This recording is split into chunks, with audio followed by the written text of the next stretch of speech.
사도를 보셔요. 그는 지금 무엇을 기도합니까? 에베소서 33번째 시간입니다. 오늘은 지혜와 계시의 영을 주사, 지혜와 계시의 영을 주사라는 제목으로 하나님 말씀 함께 나눕니다. 그리스도인들에게 있어서 중생 또는 회심은 그 자체가 구원의 끝이 아니라 구원의 탄생, 곧 시작입니다. 이것은 마치 이런 것이죠. 어린 아기가 세상에 태어나는 것은 그 자체가 인생의 끝이 아니라 새로운 탄생이며 새로운 시작인 것과 같이 그리스도인이 복음을 통하여 중생하는 것 또는 회심하는 것은 기독교 영적 생명의 탄생이며 새로운 시작입니다. 한언하면 구원받는 것은 영원한 생명의 모든 끝이 아닙니다. 구원받음은 영적 생명의 한 부분이죠. 참고로 여기서 중생도 나오고 회심도 나오는데 이에 대하여 간략하게 추가 설명드리면 이런 것이죠. 중생이란 것은 하나님 편에서 볼 때 영적으로 다시 태어나는 것 또는 새 생명으로 새롭게 되는 것을 중생이라고 합니다. 이와 같은 영적이고 신비한 사건인 중생을 인간의 편에서 바라보고 쓸 때 우리는 이것을 이렇게 표현하는 것이죠. 회심했다 또는 회개했다 라고 표현합니다. 여튼 중생과 회심은 새로운 탄생, 새로운 시작을 뜻하는 것인데 이것은 같은 개념의 기독교 전문 용어이지만 그럼에도 불구하고 하나님 편에서 이것을 진술하면 중생이라고 쓰고 그럼에도 이것을 인간의 편에서 진술하면 회심 또는 회개라고 쓰는 것입니다. 요점은 구원받음은 곧 중생이며 회심 또는 회개로서 영적 생명의 탄생이자 영적 생명의 새로운 시작입니다. 따라서 우리는 하나님의 은혜 안에서 새롭게 태어났고 우리는 하나님 은혜 안에서 자라며 우리는 하나님의 은혜 안에서 영적 생명의 그 정상까지 성장하며 도달해야 합니다. 이것은 하나님께서 그의 자녀들에게 바라시는 뜻이며 하나님이 베푸신 구원의 궁극적인 목적이자 기능입니다. 따라서 사도는 그의 기도를 통해 에베소 성도들이 이와 같은 영광스러운 궁극의 영적 생명을 전망하길 소망했어요. 이와 같은 이유로 사도는 이렇게 기도합니다. 에베소서 1장 17절 우리 주 예수 그리스도의 하나님 영광의 아버지께서 지혜와 계시의 영을 너희에게 주사 하나님을 알게 하시고 그렇죠. 특히 본문에서 지혜와 계시의 영을 주목해 보셔요. 지혜, 이에 해당하는 헬라어는 소피아스입니다.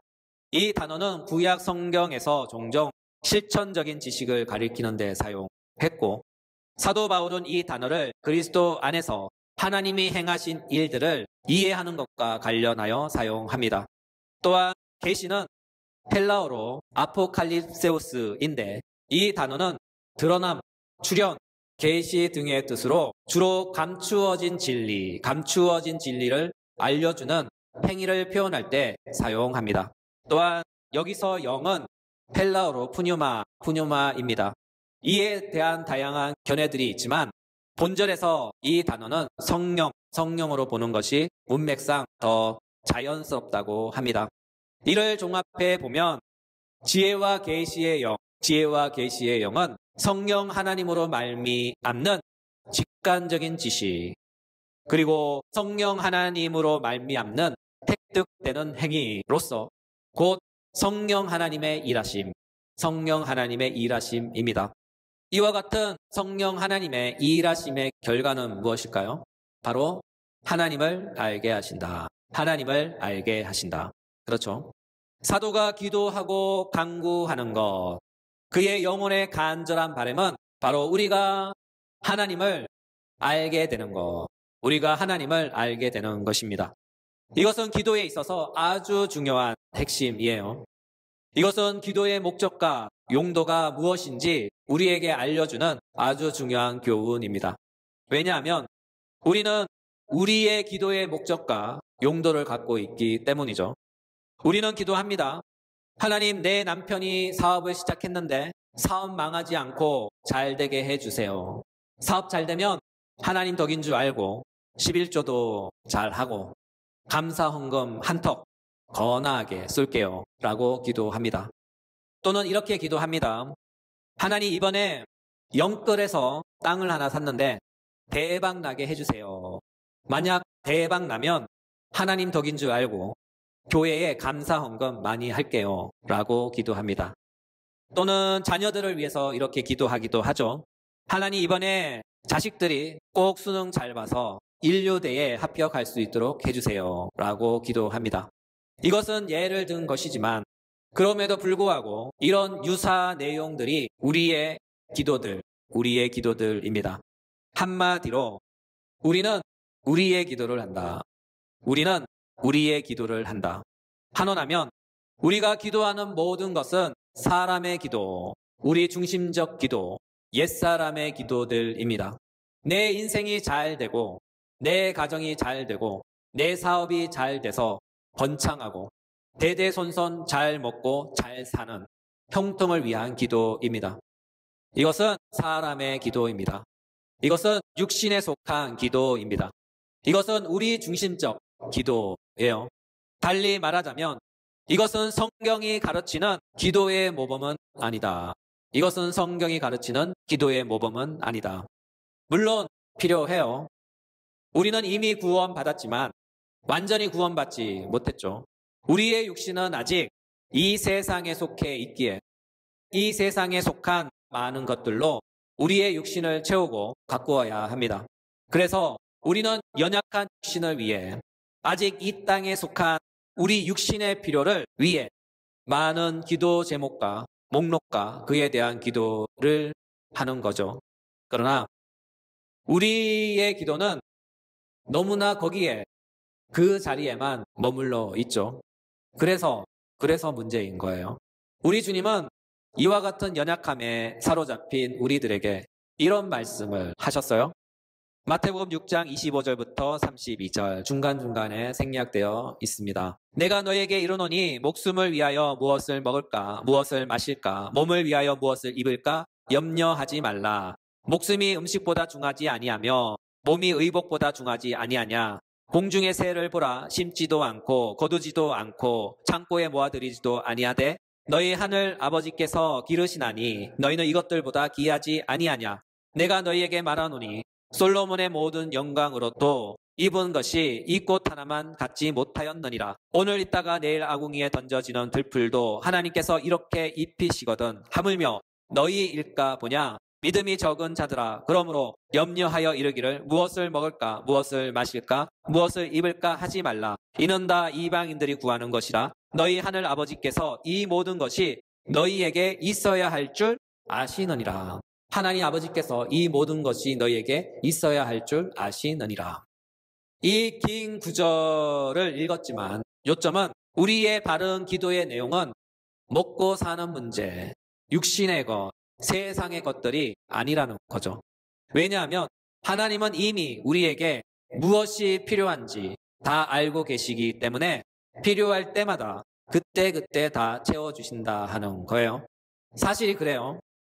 하나님은 필요한 것은 필요한 대로 꼭 채워주십니다. 심지어 이런 것까지라고 생각할 정도로 하나님의 채우심은 세심합니다. 이것은 저의 간증입니다. 개척하고 난 후 경제적으로 많이 어렵죠. 아닌 분들도 가끔 종종 있긴 해요. 그러나 전반적으로 개척하신 목사님들의 가정 경제는 무척 어렵습니다. 많이 불편한 살림살이, 답답한 경제적 소가리를 하며 삽니다. 그런데요, 그럼에도 불구하고 은혜가 있어요. 하나님의 놀라운 돌보심이 있죠. 저의 가정의 예를 들면 이런 거죠. 가끔 사모님이 이거 먹고 싶다 그러면요, 신기하게 그것이 들어와요. 어떤 땐 김치가 떨어졌네 그러면요, 그 다음날 김치가 들어와요. 쌀이 떨어졌네 그러면요, 신기하게 쌀이 들어옵니다. 신기하죠?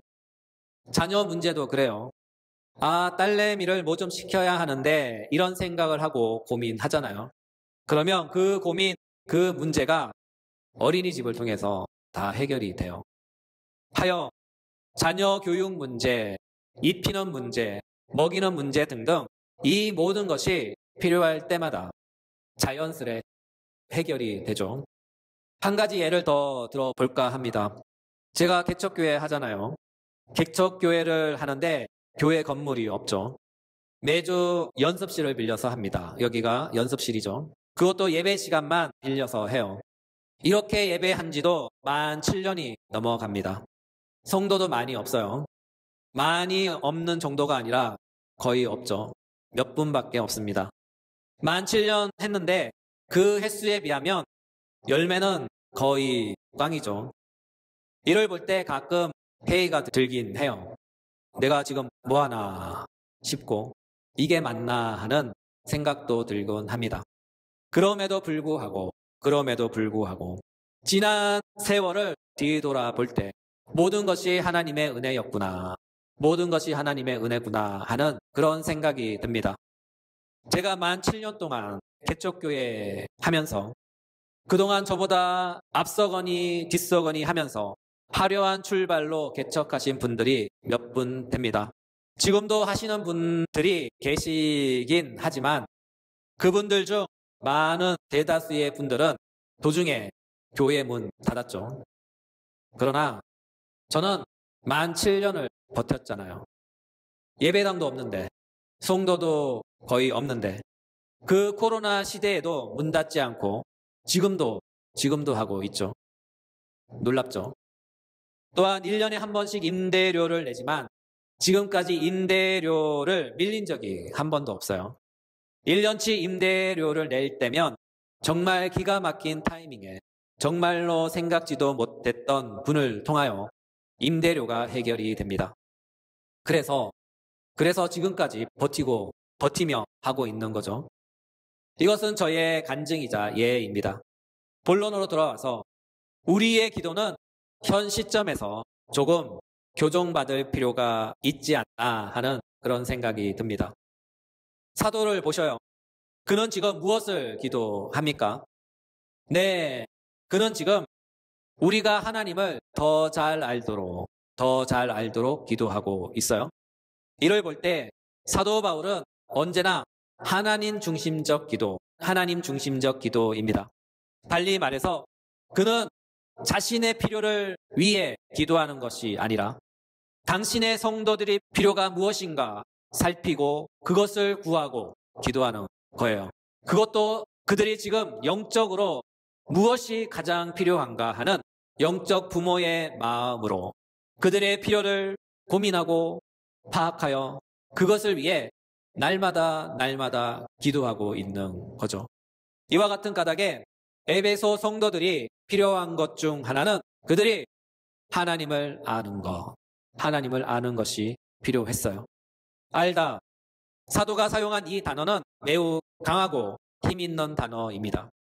왜냐하면 알다에 해당하는 헬라어는 정확하고 예리하고 확실하고 체험적인 지식을 가리키기 때문이죠. 달리 표현하면 사도 바울의 이 단어는 이지적 지식을 가리키지 않아요. 이지적 지식, 이것이 무엇인가 하면요. 자연 계시를 통해 인지되고 습득된 지식을 가리킵니다.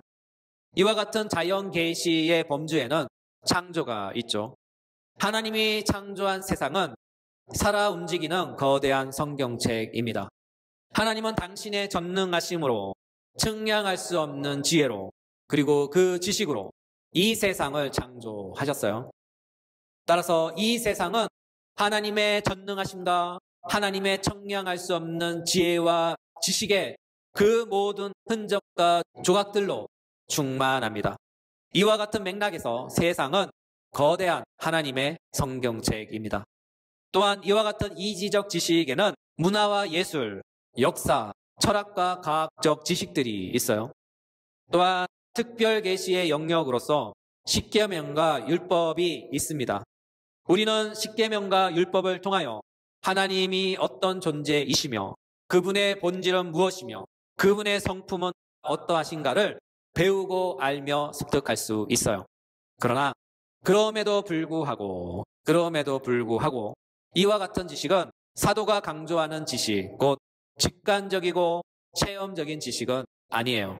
왜냐하면 이와 같은 지식은 마귀도 아는 지식이며, 이런 면에서 마귀도 하나님에 대한 지식도 소유하고 있으며 하나님에 대한 믿음도 소유하고 있기 때문이죠. 야고보서 2장 19절, 내가 하나님은 한 분이신 줄 믿느냐? 잘하는도다. 귀신들도 믿고 떠나느니라. 그렇죠.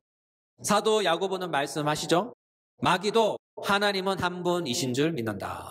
마귀도 하나님은 한 분이신 줄 믿는다. 네, 사도가 증거하듯이 마귀도 하나님을 믿어요. 마귀도 하나님을 잘 알아요. 그러나 마귀가 하나님을 믿음에도 불구하고, 마귀가 하나님을 알고 있음에도 불구하고 그는 그의 지식으로, 그는 그의 믿음으로 자신을 구원하진 못하죠. 따라서 성경이 증거하듯 이지적 지식, 즉 여기에 일반 계시의 영역인 소위 자연 계시에서 인지되고 습득된 하나님에 대한 지식, 그리고 심지어 특별 계시에서 드러난 이지적 지식, 바로 하나님의 존재와 하나님의 속성과 하나님의 성품에 대한 지식도 하나님을 아는 것에 이르지 못한다라고 사도는 말씀하고 계신 거죠.